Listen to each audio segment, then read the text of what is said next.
Welcome back to Ghost Pirate Entertainment. I'm your host, Kanan Becker, and today we talk about 10 more horror movies that I highly recommend. Real quick before we get into this, I'm trying to reach that milestone of 100,000 subscribers by the end of the year. It's a big deal to me. Doesn't really mean anything, but just personally, it's such an important goal of mine that I've had ever since I started this channel. So do me a favor and hit that subscribe button and ding the little bell. It's the best way to keep track of this channel. And with that, let's get to the list.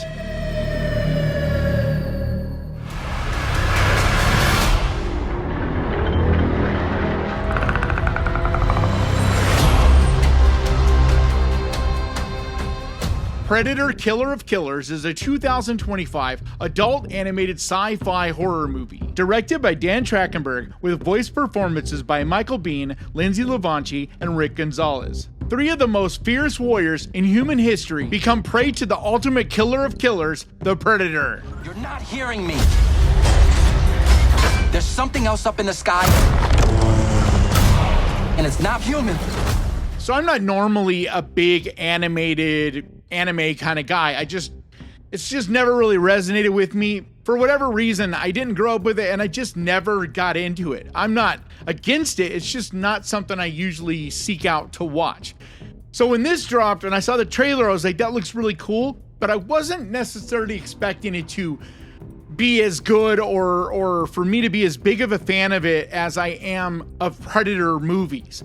And I gotta say, besides that first movie, this is right up there as maybe the best besides the original. It's really that good. In a lot of ways, it reminded me of Heavy Metal, just the style of it, how over the top it is and just brutal. It's gory, it's just savage, but it also has a fantastical element to it, which I personally really liked because, yes, it doesn't exactly fit with the other Predator movies. Like, it doesn't fit with Prey, the other Dan Trachtenberg movie. It's not as grounded. It's much more living in that fantasy world where physics don't quite apply. Things don't exactly work the way they would in reality. But I like that. I appreciated that. It allowed it to kind of do some things that I don't know if we would have seen if it was live action, especially once it goes off planet. Just the different creatures and things you see.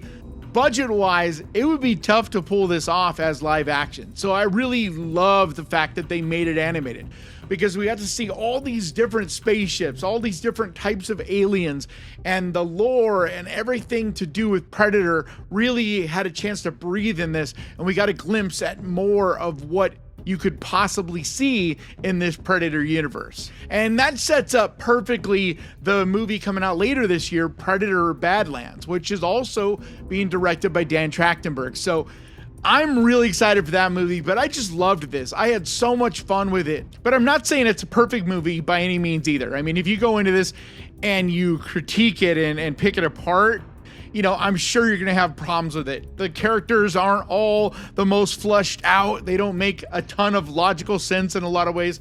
One of the characters in particular was pretty annoying to me, but I still just had a lot of fun with it. And I think as long as you go into this and don't have your expectations too high, I think you'll have a great time with it. So if you've yet to check out Predator: Killer of Killers, it's one that I highly recommend.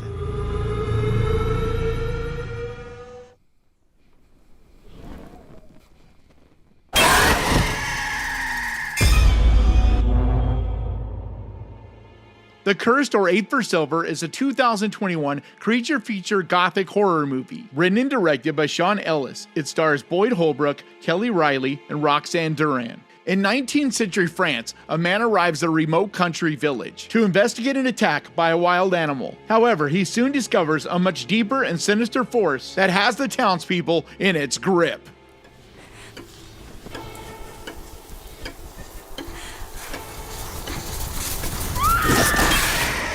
So I've been raving about this movie since I first saw it in theaters back in 2021.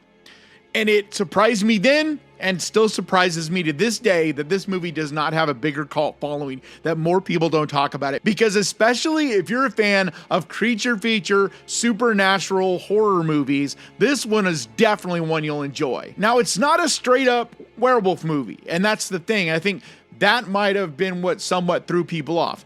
Besides that, there is definitely some CGI elements that everybody, including myself, wishes it could have been done practically. However, the imagination, the creative qualities that this movie has, the way it's shot, the cast, everything, this movie is really well put together. But the main reason I'm talking about it again is that it's dropping on Netflix this month. And that just got me so excited because I'm hoping that maybe finally it'll get the recognition it deserves and maybe more people will finally check this out. It's strange though, because it originally was called 8 for Silver when it did its film festival run. Then it was picked up by a studio and put out in theaters under the name The Cursed. And so it's been living over on Hulu under the name The Cursed for the last couple years. But when I was checking out what Netflix had coming out this month, they listed it as 8 for Silver.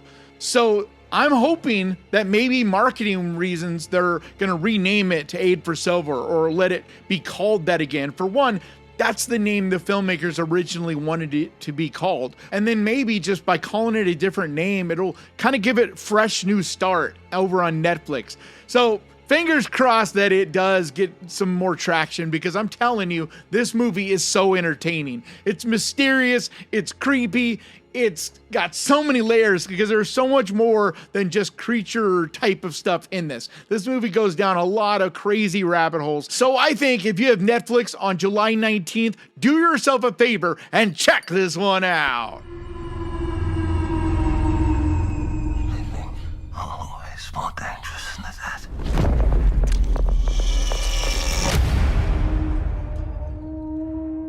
The Damned is a 2024 internationally produced folk horror movie. Written and directed by Theodore Paulson, it stars Odessa Young, Joe Cool, and Rory McCann. A 19th century widow has to make an impossible choice when during an especially cruel winter, a foreign ship sinks off the coast of her small Icelandic fishing village.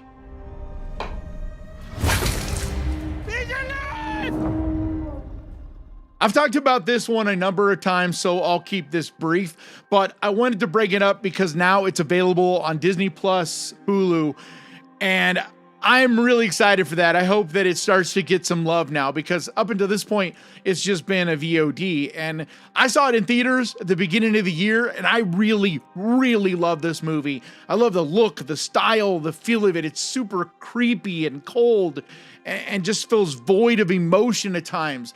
And that just gives it this rigid, icy, just terrifying quality. Beyond that, I am just always rooting for the smaller movies, the movies that don't get enough love, that do not get recognized for being what a little treasure they are. But in my opinion, The Damned is a true hidden gem that's absolutely worth your time.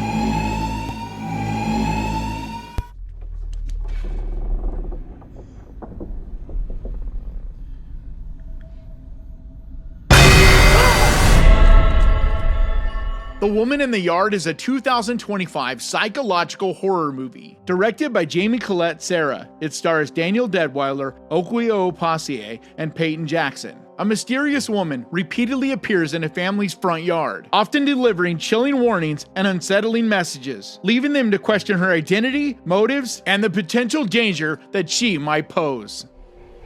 I don't come unless I'm called. This was a super polarizing movie when it came out earlier this year, because there was definitely people along the lines of my thinking that were really impressed with it and did think it's a great movie. Maybe not great. I'm not saying it's like an all-time or anything like that, but a very good and well put together movie at the very least. But then there was another camp of people that despised this movie, that were actually angry at this movie when they left the theaters. And I do understand in this case, because it's a very dour, very gloomy, bordering on depressing movie. It's just grim and bleak, and it leans into that. And the topics that it deals with, the way it handles all that, really some not fun stuff. And so I think a lot of the people that were not a fan of this are the ones that are really tired of the depressing movies, are really tired of the movies dealing with grief and loss and all of that kind of stuff. I see it all the time. It is being overdone. I definitely agree with that, but I also say that horror has always lived in that space. And just like any subgenre or style of horror, to me, if it's done right and there's a great cast that does a really good job of delivering these lines and making you feel like you're in the shoes and with these people, then it's still worth seeing. And I think that's the case here. And beyond that, I was just impressed that Blumhouse put out a movie that had some substance to it, that had some meat on the bone, that was telling an interesting story with well flushed out characters and all of that, because everything they've been coming out with lately just feels like fast food type of stuff, and it's kind of driving me a little bit crazy. Like this past week, I saw Megan 2, and I know a lot of people have fun with it. I'm not trying to yuck your yum. I'm not saying it's horrible or anything like that, but it's very much like a fast food type of movie. It isn't horror at all, and it doesn't feel really anything like what we have grown to appreciate and enjoy in the best of what Blumhouse provides. But at the time of recording this, that's losing money, and I know that Blumhouse in general has been losing money on a lot of their last number of movies. So maybe they'll start to wake up and realize, hey, people want something a little bit more than this really cheaply made, sloppy fast food horror that we've been pumping out. Because something I've been really frustrated with Blumhouse for a while is that a lot of the movies that I think are good and interesting and all that, they don't even put it out in theaters. And they just put this stuff in theaters that just does not have any substance to it. So it's really frustrating. But yeah, I think this movie's really good, really well done, but it's not going to be for everyone at all. Like, you got to be in the right headspace for a movie like this, something that's really dark and uncomfortable and is not a happy kind of feeling movie that when you leave the theater, you're going to have this feeling on you that, it's going to stick with you. You're not going to feel all like, woo, happy, fun horror movie kind of vibes from this. That's not at all what this movie is. But if you're usually a fan of the slow burn, dramatic, bleak kind of horror movies, then I think you should definitely check out The Woman in the Yard over on Peacock.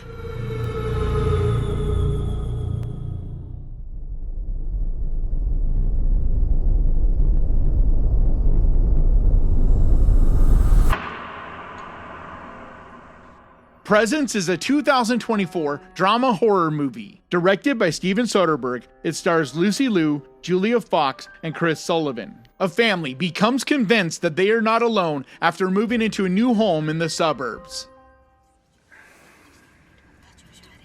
She just stopped breathing, dead in her own bed. Can you imagine the parents finding her?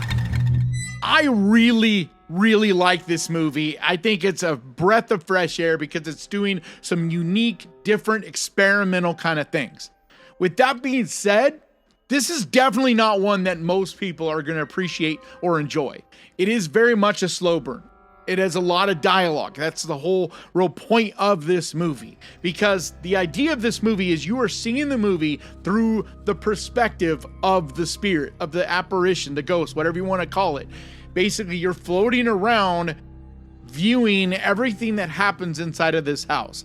What is interesting about that is not only do you get some really cool shots and creative way of shooting a film, but you get this interesting story unfolding because you get little bits and pieces here and there, and you're trying to put together the pieces and figure out what you're watching. And it doesn't hold your hand. It is a little hard to follow at times, but ultimately you do definitely get answers and do understand and figure out what's going on. And movies like that can be a lot of fun, but they can also be tedious and slow and not for everyone. But the cast does a great job here. They really feel like a true family.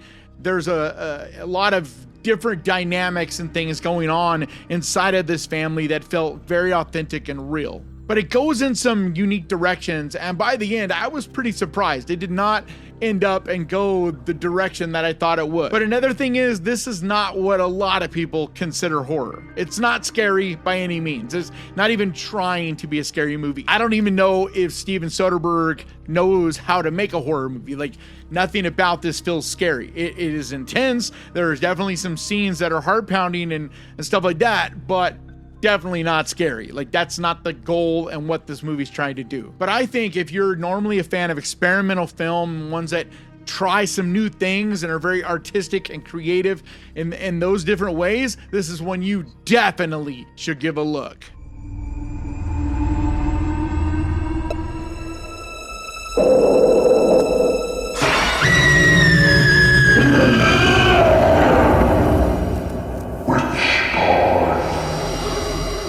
Witchboard is a 1986 supernatural horror movie, written and directed by Kevin Tenney in his directorial debut. It stars Todd Allen, Tawny Katane, and Stephen Nichols. When his girlfriend becomes dangerously obsessed with a ghost she contacted using a Ouija board, Jim reluctantly joins forces with her ex to identify and exorcise the evil spirit. She's very susceptible to the spirits she contacts, and the wrong spirit will take advantage of this.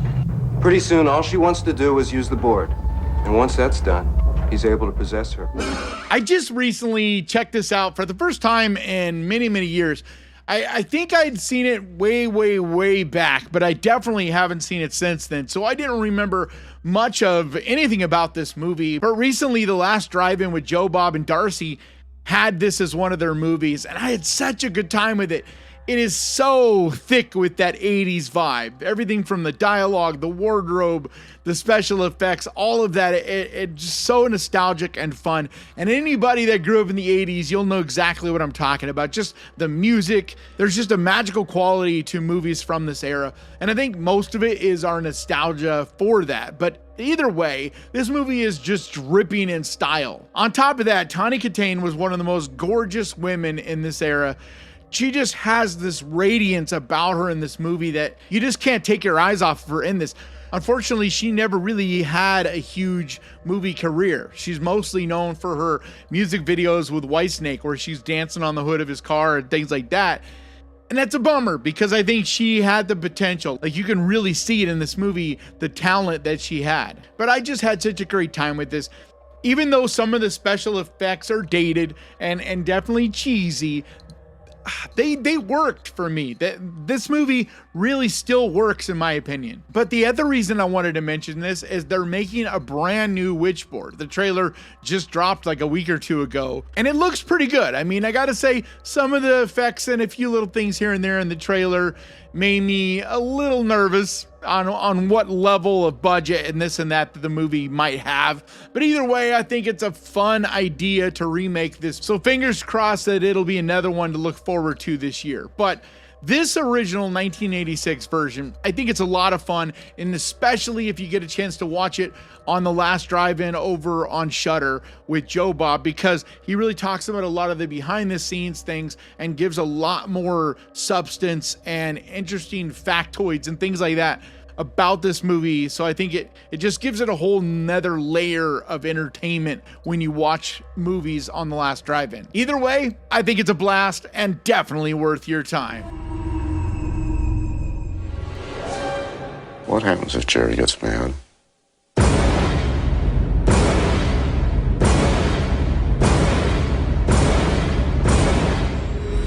Sphere is a 1998 sci-fi psychological horror movie, directed and produced by Barry Levinson. It stars Dustin Hoffman, Sharon Stone, and Samuel L. Jackson.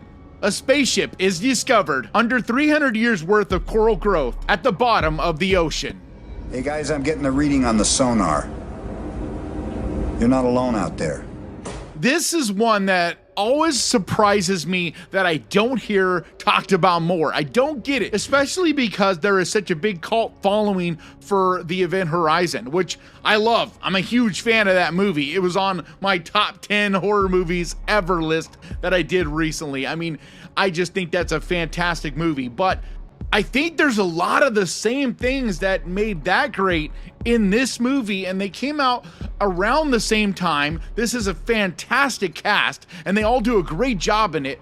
I just don't understand why this movie hasn't gotten more love over the years. But it's so creepy and demented and eerie, and like I said, there is definitely a similar thing to that evil kind of feeling you get from Event Horizon. Now, I won't say it goes to that same level, but I do think there's still a lot of that there, and it gets very disturbing, very uncomfortable, and the cast is just fantastic in this. I mean, Dustin Hoffman and everything he's in, he just gives it everything he's got. But then you also have Sharon Stone killing it here, and Samuel L. Jackson, who is just a blast in this movie. So if you've never seen this, or if it's been a while, I think Sphere is a fantastic movie that's definitely worth your time. Oh man, I'm scared. This is crazy. Mommy! Daddy! Stop!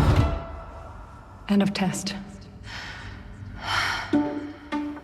The Assessment is a 2024 sci-fi thriller directed by Fleur Fortuné in her feature-length debut. It stars Elizabeth Olsen, Alicia Vikander, and Himesh Patel. In the near future, where parenthood is strictly controlled, a couple's 7-day assessment for the right to have a child unravels into a psychological nightmare. Oh, Virginia. Oh my God. I need to assess all aspects of your relationship. I've been raving about this one too since I saw it in theaters earlier this year, but the main reason I'm bringing it up again, even though it was just on my best of the year video that I put out last week, is because it's going to be available on Hulu and Disney Plus. So finally, a wider audience will finally check this movie out, and that absolutely thrills me. But at least until the 19th, though, it's still only available for VOD for like $3.99. But I love this movie, and I know that I've been raving about it, and I'm sure a lot of you will not see what I see in this, and that's fine. I'm not judging anyone. I hope it at least finds its audience, finds the people that do appreciate it and enjoy it the way I do. Because it's a gorgeous movie. The way that it's shot, the cast is brilliant. It's much more of a dramatic thriller, psychological thriller than it is a horror movie. It's not scary or anything like that, but it does have some horrific themes and dread and anxiety, a lot of anxiety, and is uncomfortable as hell. There are so many weird situations, off-putting things that just make you squirm in your seat. But the performances, especially from Elizabeth Olsen and Alicia Vikander, are why you see this movie. They are so damn good in this film. But at least in my opinion, it's one of the very best thriller horror movies so far this year, and one that I highly recommend.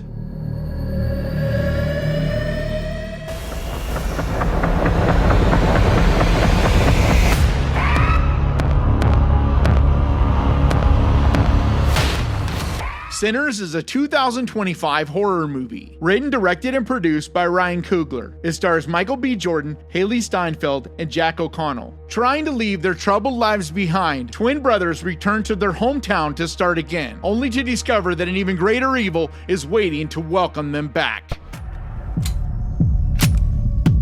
Hey, brother. Be careful. I will. I know I've talked about this a bunch, so have basically everybody in the horror world this year. It really is the movie that has taken all of us by surprise. And it also is the highest grossing original movie in many years. I forget exactly when, but it's been like 10 years since a movie, an original property, made this much money. And that's such a big win, especially for horror. And I hope when the award season comes around, this movie gets its love and its flowers like it deserves. But regardless, I know a lot of the horror community, like myself, love this movie. I did talk about it recently and was surprised how many people were like, yeah, I think it was overhyped, didn't get it, and all that stuff. And I get that too. If you have a movie like this that has so much buzz and so many of us were so blown away and did these glowing rave reviews about, you're gonna have a lot of people that are disappointed because it's kind of impossible to live up to those expectations. And it's one of the problems about seeing a movie after you hear a buzz versus just going to see a movie blindly. But I've already talked about it a lot this year, but the reason I wanted to bring it up again is that on July 4th, it drops onto HBO Max. So if you have Max streaming service or the channel, cable channel, whatever, you'll be able to check this out with your subscription. I just think this movie is incredible in so many ways, and without a doubt, one of my favorites this year. So if you have yet to see it and you have HBO Max, definitely check it out on July 4th. Quiet, be quiet.